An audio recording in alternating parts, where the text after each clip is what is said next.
ஆப்பிரிக்காவுடனான இருதரப்பு உறவுகளை வலுப்படுத்த மலேசியாவில் ஆப்பிரிக்க ஆய்வு மையம் நிறுவப்படும்.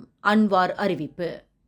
ஆப்பிரிக்க கண்டம் குறித்து ஆழமான புரிதலையும் ஈடுபாட்டையும் வளர்க்க வேண்டும் என்பதை ஒப்புக்கொண்டுள்ள பிரதமர் டத்தோஸ்ரீ அன்வார் இப்ராஹிம் இதற்காக ஆப்பிரிக்க ஆய்வு மையம் ஒன்றை மலேசியா நிறுவவுள்ளதாக அறிவித்துள்ளார். மிகப்பெரிய கண்டமான ஆப்பிரிக்காவிலுள்ள 54 நாடுகளும் தனித்தன்மை வாய்ந்தவை என்றும் அன்வார் குறிப்பிட்டுள்ளார். கடந்த 1980களிலும் 1990களிலும் ஆப்பிரிக்க நாடுகளுடனான மலேசியாவின் தொடர்பு வலுவாக இருந்ததை சுட்டிக்காட்டிய அன்வார், மீண்டும் ஆப்பிரிக்காவுடனான தொடர்பை வலுப்படுத்த மலேசியா முடிவு செய்துள்ளதாக தெரிவித்துள்ளார்.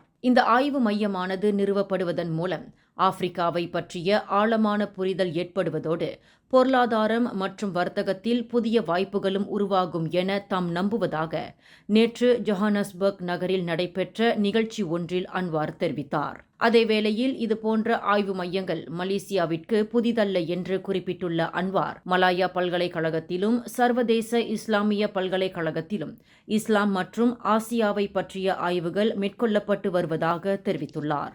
மேலும் செய்திகளை தெரிந்து கொள்ள கீழே இருக்கும் பெல் பட்டனை அழுத்துங்கள். உங்கள் மகிழ்ச்சியை வெளிப்படுத்த லைக் மற்றும் ஷேர் செய்யுங்கள். தொடர்ந்து திசைகளோடு இணைந்திருக்க சப்ஸ்கிரைப் செய்யுங்கள்.